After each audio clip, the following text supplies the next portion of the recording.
there everyone, RetroIndieGamer here, and today I'm reviewing a game called Sky Skipper.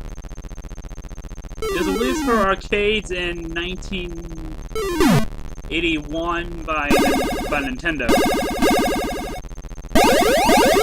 No, 1983 by Nintendo. And it's a pretty decent game. It's a lot of fun.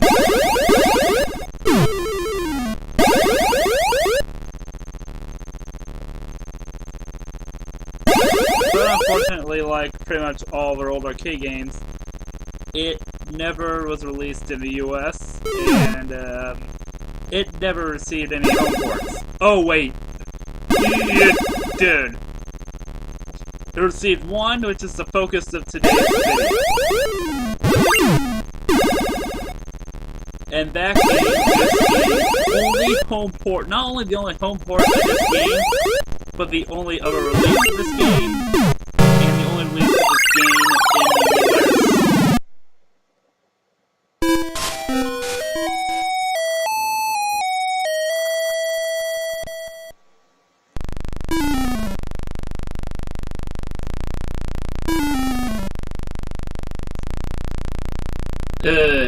Here is the only home port ever made of Sky Skipper, which was released in 1983 by Parker Brothers for Atari 2600.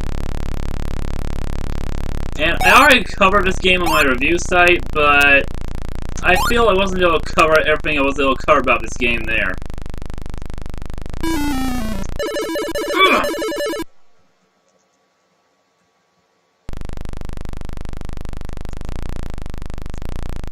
And sorry it seems to be a little slow. I'm experimenting with a few recording things.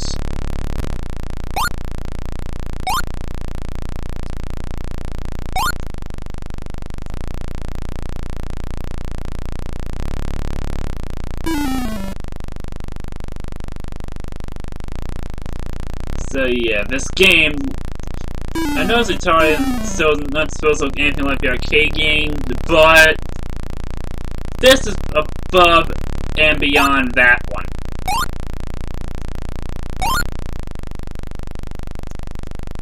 Now, the most annoying thing about this game is the god-awful controls. Very imprecise and very hard to move, especially in areas like this, which have to be very precise. And I've tried various controls on the Atari. The actual joystick, the game is unplayable with that thing. And with a Genesis controller, it's barely playable. And the Genesis had a lot of games like this. So,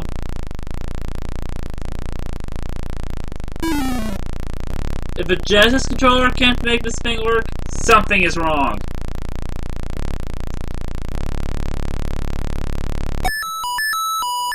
Actually made for the first level almost painlessly. That's a first. But holy crap, second level's up ahead. Good luck! Yeah. I know some of you are surprised to hear that this game was made by Parker Brothers. The same company made very good arcade ports like, Frogger.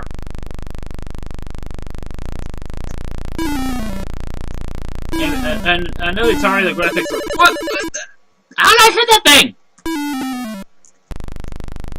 The Atari graphics weren't that much, but they at least could help resemble what they're supposed to be. Here, I didn't know what these things were until I played the original arcade game. Now honestly, in the early 80s, how this slipped through the cracks of terrible arcade ports? Oh yeah, I think the only reason it slipped through was because the arcade game was never released here. In fact, the only arcade cabinet of this game ever in the US was the one that Parker Brothers was using when they were making this game. Interesting story of that one, that the one of the main developers behind this port played that game, had that game I think in his office, and he mentioned that the game was a terrible thing, almost unplayable. He's one of the only people who play it. It almost sounds like he's trying to justify this pitiful excuse for a game.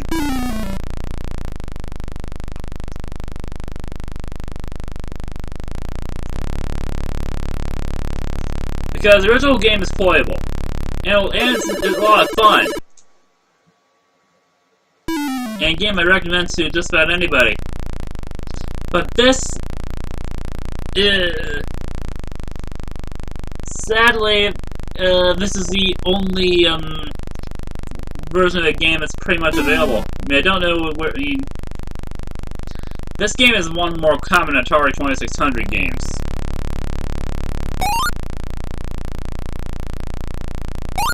But it's a very it's not a very faithful port.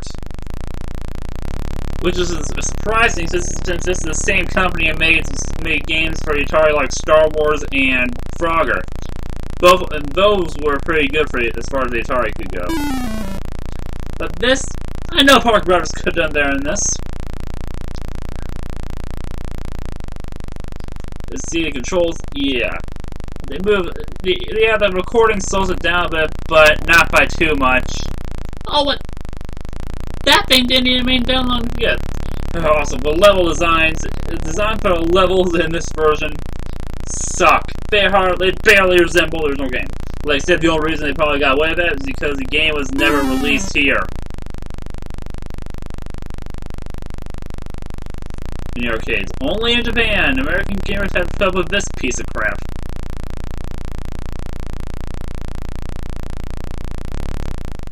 Oh, damn you!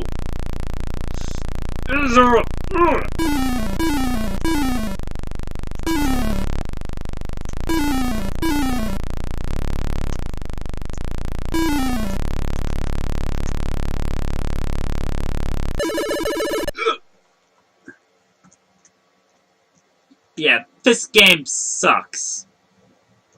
And that's being nice. I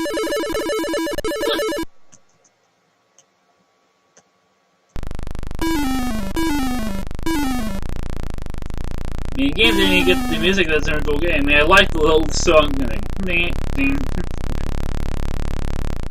And I got what else it was. I mean, after playing the original game, I want to know what the guys at Parker Brothers were smoking when they created this thing. This terrible thing that begs to be destroyed. And you know what? I've had enough. I can't take it. I don't know how much more of this game I can take. The arcade version is enjoyable. This one is not.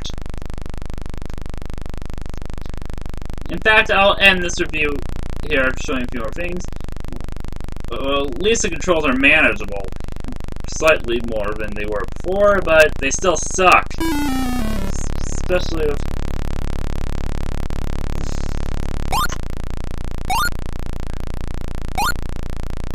I mean, on its own, it's terrible. As an arcade port, it's even more terrible.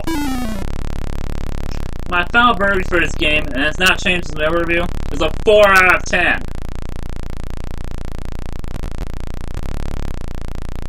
Yeah, thanks for watching, everyone. Until next time, everyone.